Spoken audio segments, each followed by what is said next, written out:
Hi, and welcome to Music Worth Buying. My name is Robert Kinsler, and I'm a music writer and a musician. And my name's TJR. I'm a musician and a music writer. Now, on this week's episode, we decided to do a interesting topic. You know, we've talked about it over the years since we've been friends and everything and co-hosts on the show. But, you know, the whole incident this week, we're shooting this in early March of 2016, and it was announced that AC/DC was postponing its cure because lead singer Brian Johnson was advised by doctors that if he continued to sing in the band on their live concerts, he could very well completely go deaf. And just about a year or so ago, earlier, the band lost Malcolm Young, the co-founding original member of the band, the rhythm guitar player, and it got me thinking again. You know, because the band has announced it's going to make up these postponed dates and find a replacement singer. I said, is it really AC/DC when Bon Scott we lost obviously in the early 80s, and now we've lost Brian Johnson, we've lost Malcolm Young, Phil Rudd, the drummer, the well publicized, I guess, gotten some legal hassles, and he left. And you go, and as great as Angus Young is it still AC/DC without Brian Johnson? You know, without Malcolm Young, and we can go from there. But what, you know, that's the whole thing. When is a band a tribute band, and when is it, you know, is it still the real deal? The band. When is it still the band? When it's not the band? Yeah. And I guess in the case, you know, with AC/DC, you know, everybody wondered if it would be the same band when Bon Scott had passed away. Will it be the same band? I mean, it was all the original members were the same. They just replaced the lead singer, and everybody felt, yeah, this is still AC/DC with this new lead singer. It didn't. I mean, all we had to do was hear Back in Black. To know. So now we have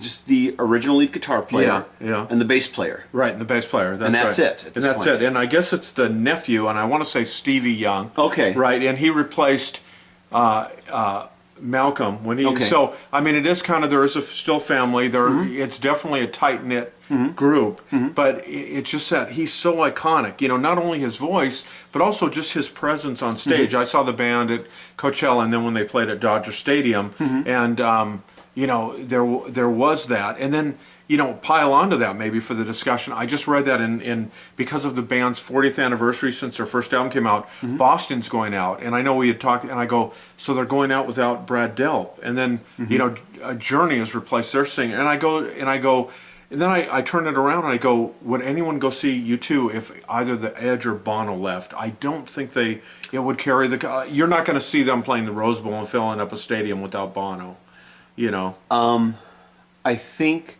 if that were to happen, if we were to lose, you know, Bono or the Edge or any member of U2, I have a feeling that unless it was for a special charity, right, like a tribute thing, like kind of like when Freddie Mercury passed away, exactly, with Queen something like that.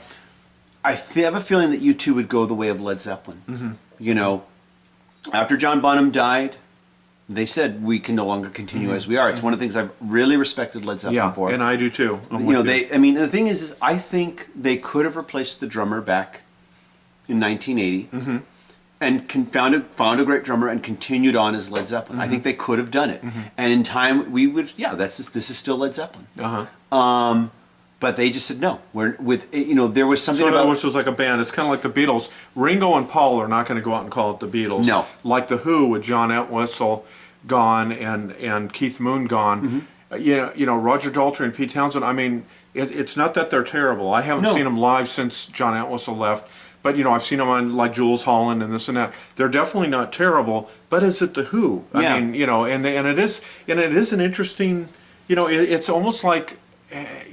Get your brain around it as a fan. Yeah, on one hand you want to hear these great songs done live, but is it really the band? Should they call it something else? You know, part of it is just plain old economics. You know, the Who, to me, you know, when they replaced you know, Keith Moon with Kenny Jones, okay, so they made a couple. They did like 2 more studio albums, and then Pete Townsend decided, I don't want to do the Who anymore. I think it was more him than anything else. But I felt like, okay, it's still the Who. Sound changes a little bit, but it's still the Who.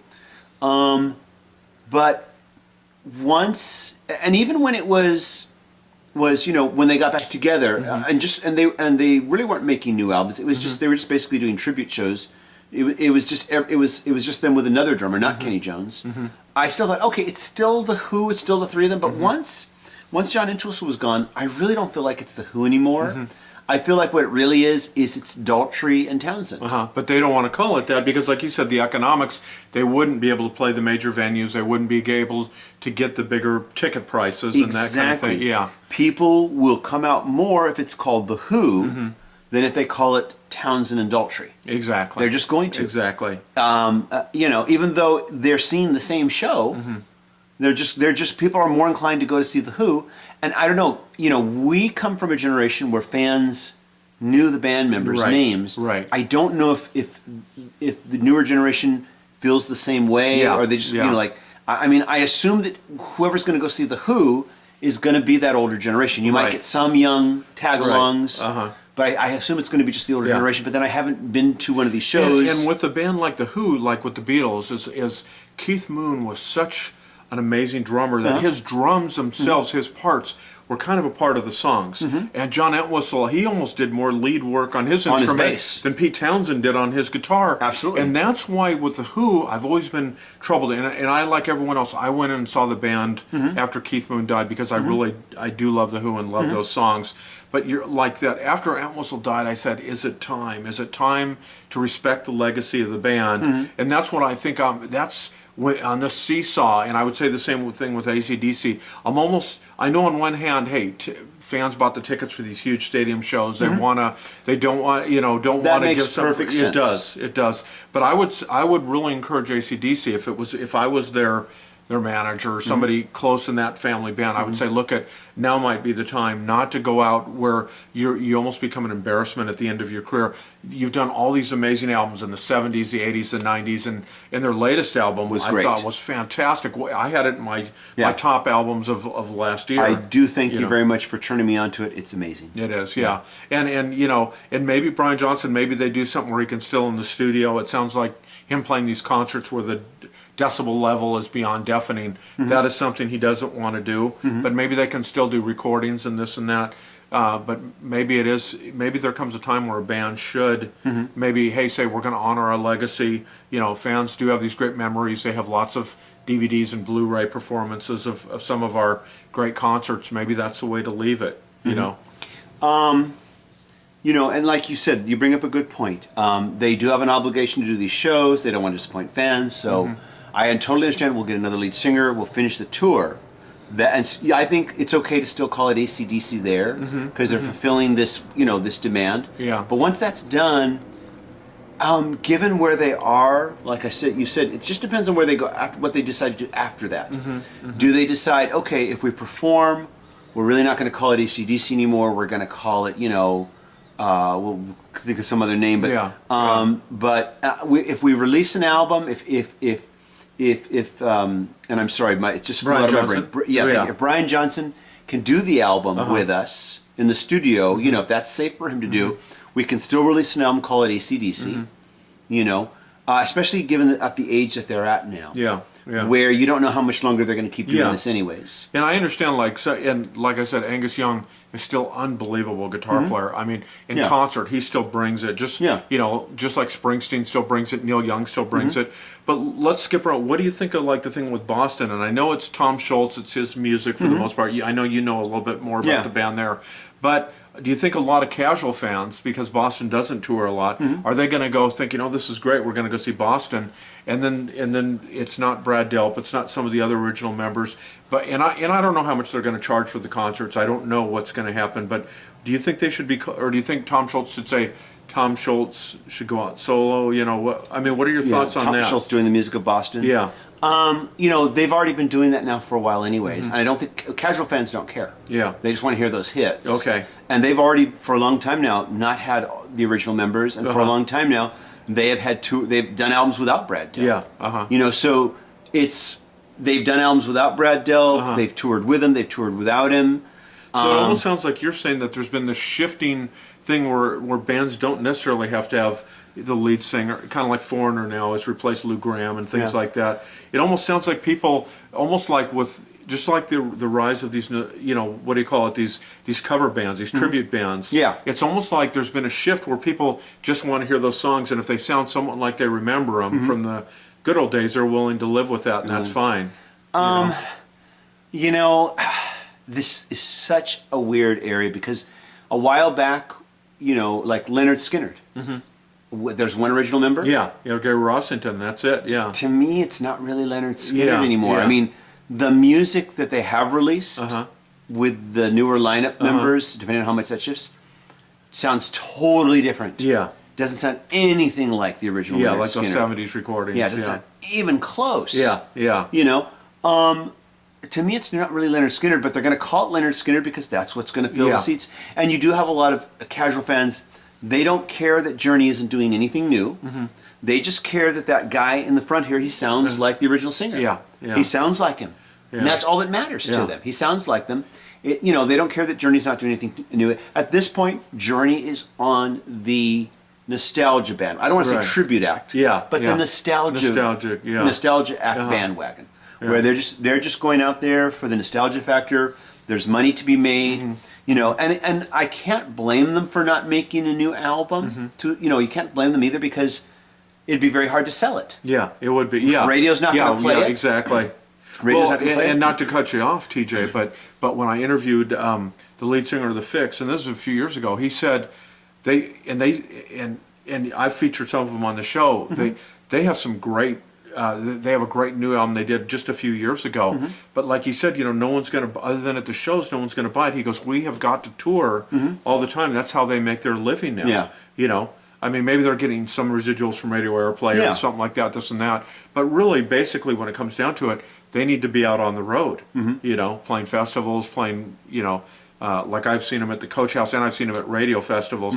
But yeah, that's how they make their living because even if they did a great new record, which they did, it's just not going to get airplay and get much exposure. Yeah. And it's very sad. But I would be really interested to see, because I know we have an audience here that of pretty discerning music fans. I'd like to know what they think about the subject. It'd be really interesting to get your thoughts on this.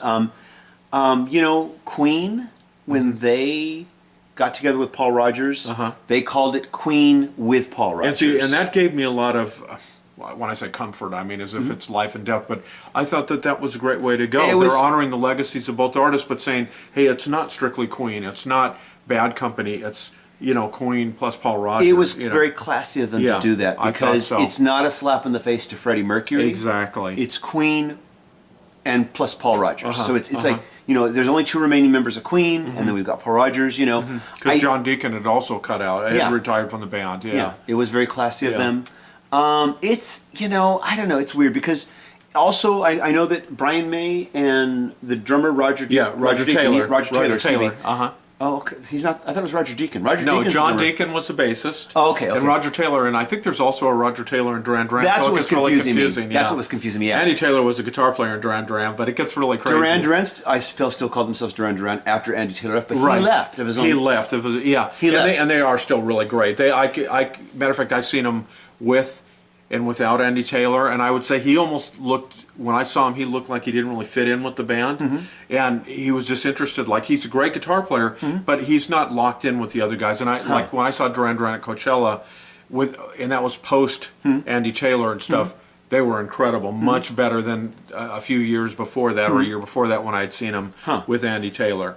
Interesting. It's too bad they can't bring him on maybe for the records, but if he doesn't want to be a part of it, he doesn't want to be a part of it. Yeah. But I think that's not a stretch, though. I think it is the core band, like the Fix is everybody but the original drummer, and you feel like you're seeing the Fix when you see them. Yeah. But yeah, with the Who, you see all these other musicians. Like I saw them recently on television, and they're showing Pete Townsend, they're showing Roger Daltrey, but there's a lot else going on, and it's like, but it doesn't feel like the kids are all right. It's not when it was just the four of them on stage, and you had the one keyboard player behind the curtain who was doing the keyboards, and that was it. That was just to cover because Townsend doesn't have four arms. Yeah, exactly. And it is interesting, and I have seen a lot of interesting things where people.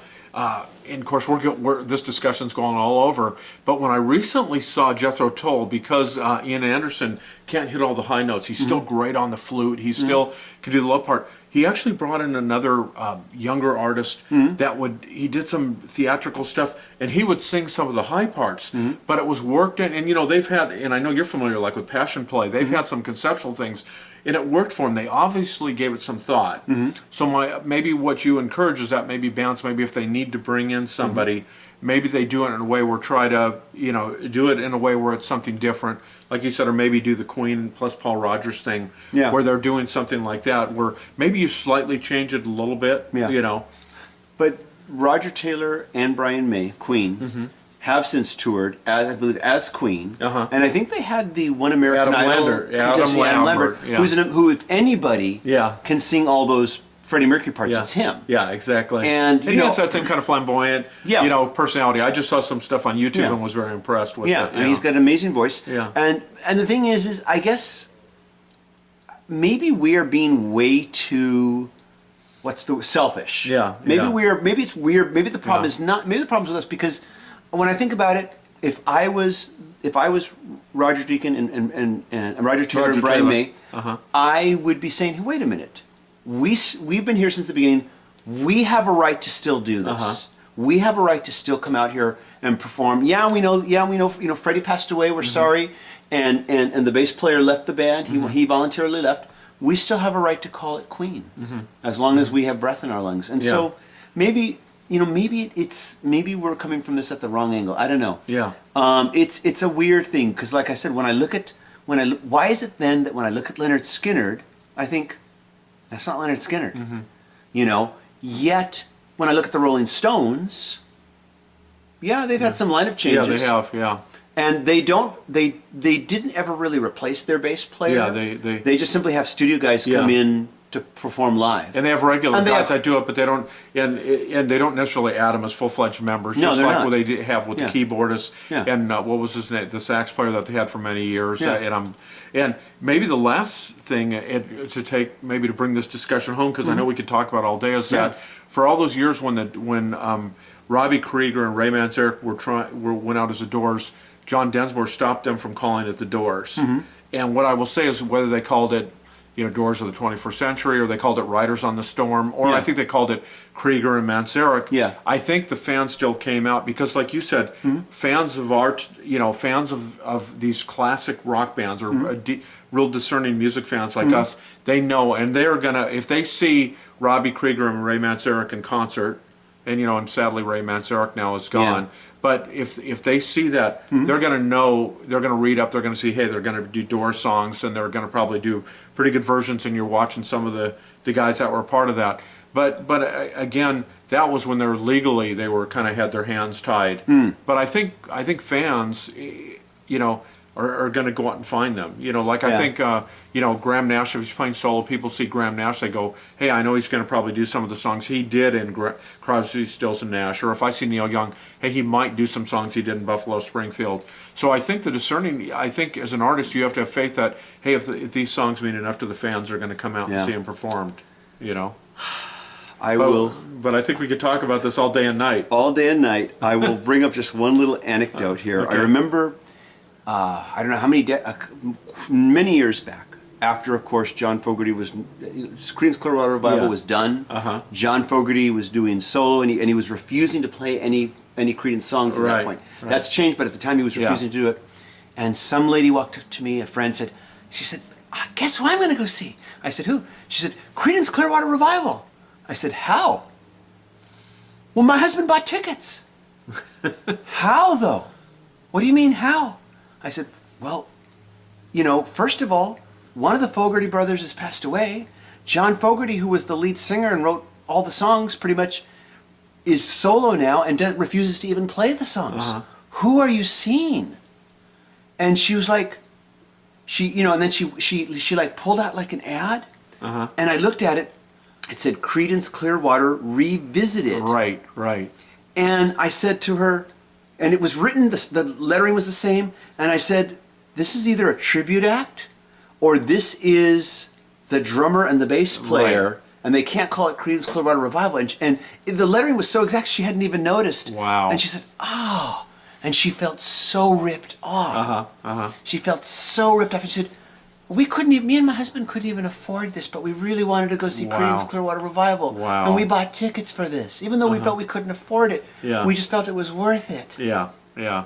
And she felt so ripped Yeah. off at the time. Well, and along those lines, it's just like when 10 years after, and I think they're still around, I can't imagine wanting to see 10 years after without Alvin Lee. And when he left 10 years after, whatever, he called it 10 years later, which I thought was a pretty creative way to make the connection. But it's Yeah. like, hey, we're doing something different, kind of like the Queen and Paul Rogers thing. So Yeah. I think some of the artists might want to think about that way, like maybe AC/DC find some other way to do it if they decide to We'll see. continue. Yeah, but They have an obligation to do their shows. I Definitely they respect do. that, but let's see what they do afterwards. Yeah. And anyways, Okay. we've talked this together. we have. I think we've bored everybody to tears or okay. confused everybody to out of their wits. I feel like I have even a less of an understanding of where I stand on this now than when I started. I think we're both in agreement on that one. So we'd love to hear your thoughts on this, okay? And as always, thank you so much for watching. Please subscribe to the channel if you haven't already. And we thank you for sharing the show on your social media. See you later, everybody. Take care. Bye-bye.